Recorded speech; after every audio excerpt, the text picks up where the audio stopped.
What do you get when you combine a couple of slacker surfer brothers, a secret royal lineage, a psychic Sega Game Gear, an evil dictator, martial arts, and Rob Schneider? Apparently one of my favorite films. Let's talk about surf ninjas. Now, I realize calling Surf Ninjas one of my favorite movies is going to bring up some questions. Questions like, is it good? I don't care if it's good because it's great. I watched so much HBO in the mid to late 90s. Honestly, I think that's part of why I keep getting drawn to Tubi. It's still not a sponsor, by the way, but they've got that mid to late 90s HBO energy. Anyway, I'm pretty sure HBO is probably where I first saw this film, but I had not seen it for around 30 years until just a few weeks ago. It hit a little different now that I'm an adult and parent of a teenager. A little bit of backstory about me: I was not raised by my biological parents as a child. I did know them, but my day-to-day parents were actually my aunt and uncle. To me, that's my mom and dad. So let's see if you can figure out part of why I love this movie so much. Released in 1993, Surf Ninjas stars Ernie Reyes Jr. as Johnny and Nicholas Cowan as his little brother Adam. As the film opens, the boys are doing some very convincing surfing. They live in LA with their adoptive father Mac. We learn pretty early on that both boys are very smooth-talking slackers. Also, they're friends with obvious adult Rob Schneider, who is unconvincingly playing Johnny's 19-year-old best friend Iggy. Johnny is supposed to be 15 going on 16, so it's still kind of weird even if we ignore how old Rob is here. Also, Iggy may or may not have the power to manifest events with his mind. All three of our boys apparently have terrible situational awareness as they make their way to school. After a traditional ethnic musical number in honor of a great spiritual leader, we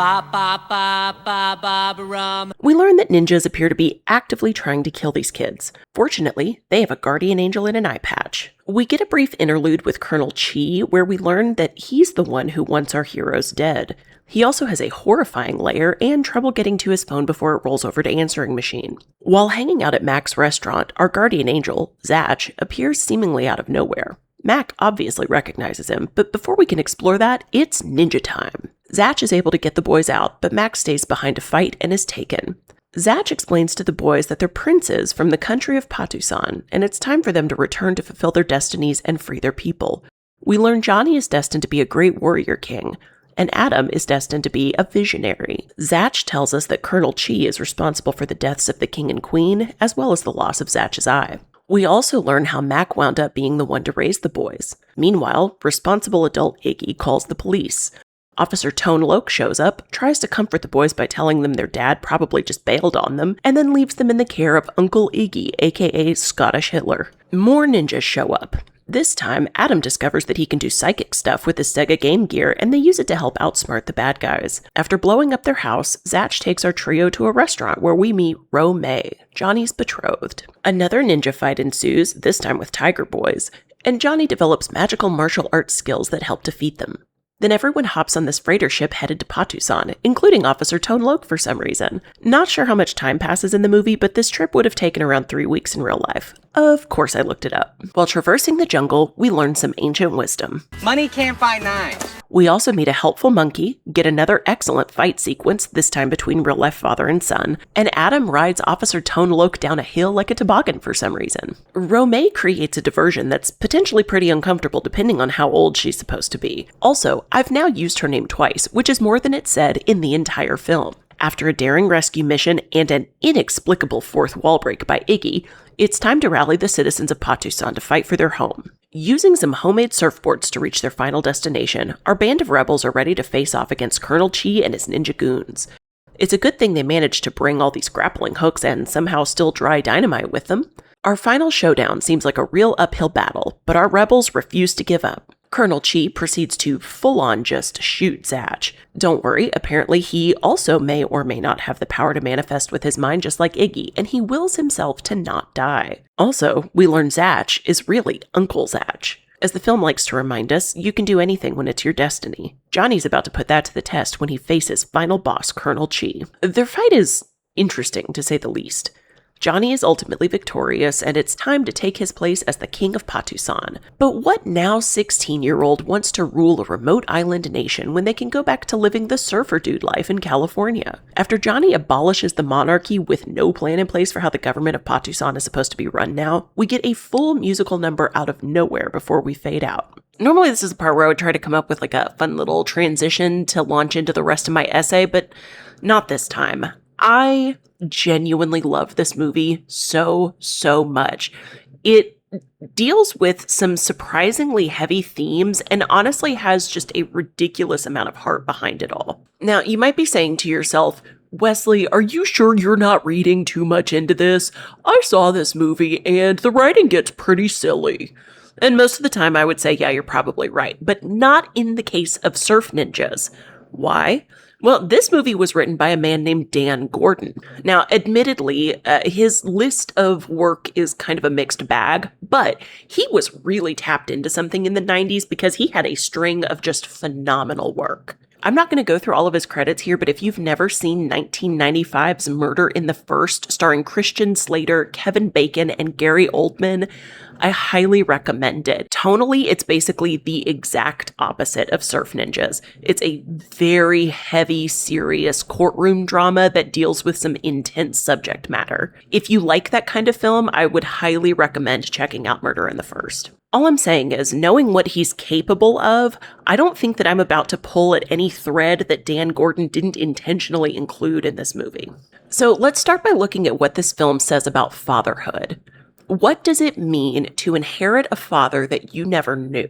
The king is incredibly important to the boys' lives, despite having no real relationship with them whatsoever. His biological connection with them is enough to make them his heirs, but he doesn't really ever get the chance to be their lived father. Mac, meanwhile, has no biological claim to the boys at all, but he's dad. He's the one who raised them. It's a fascinating tension because the movie never tells us that one relationship invalidates the other, and actually it encourages us to not view it in those terms at all. Mac was so devoted to the king while he was alive that when the boys were entrusted to him, he raised and cared for them as if they were his own. It's not a competition. Mac doesn't ever try to replace their biological dad. Instead, he demonstrates his love and devotion to the king by turning that love and devotion towards the boys that he left behind. The boys can love and value Mac, but still have a genuine connection to the father that they never knew. The relationship that develops over time determines fatherhood as lived experience. Biology determines inheritance. Mac voluntarily accepts fatherhood without the biology behind it, and the boys receive inheritance that they didn't choose. Think about all of the things that the boys inherit from their father, the king. They inherit his name, his power, his position. They inherit enemies that they've never met, his responsibilities, his unfinished work. They inherit a country that they've never seen and a conflict that they didn't choose. They inherit the consequences of being his children without ever having really had the opportunity to know him. They get all of the baggage without any of the preparation. They never got the opportunity to be raised by their father to learn how to handle the responsibility that comes with being his heirs. So what do they do with that inheritance? Can you inherit somebody's responsibility without inheriting their identity? The boys are the king's sons, but does that mean that they have to be the king too? Delightfully, Johnny chooses to abolish the monarchy entirely. Now, would that have potentially catastrophic consequences for the nation of Patusan?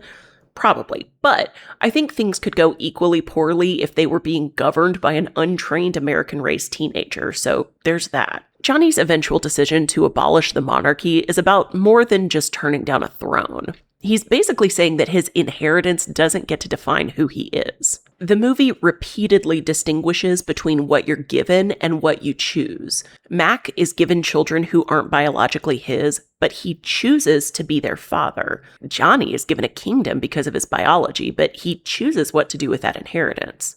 He was destined to become involved in this whole royalty situation, but he got to choose what that destiny meant for him. I think one of the things that I enjoy most about this movie is the way that they talk about destiny. There are a couple of different ways that the film plays this out. When I mentioned earlier that Iggy may or may not have the power to manifest things with his mind, throughout the film, Iggy asks the question, what if, a lot. As wild as the what if questions get, they all keep coming to pass in one way or another. What if I was adopted and my dad was really a rich king? What if I could control the outcome of this fight? He keeps asking the question, and the film basically keeps yes-anding him. It makes his ridiculous imagination function almost as a form of faith. Not religious faith, but the willingness to entertain the idea that the impossible could happen. He allows himself to imagine a possibility before he has evidence that it's possible. There are several times where there's an impossible task that needs to be done, and the prevailing wisdom of the film is that you can do the impossible if it's your destiny. Now, y'all know by this point I'm a woman of faith. Christianity has a version of this, but instead of destiny, we would call it God's will. I think whether you attribute it to destiny or God, the end result is the same.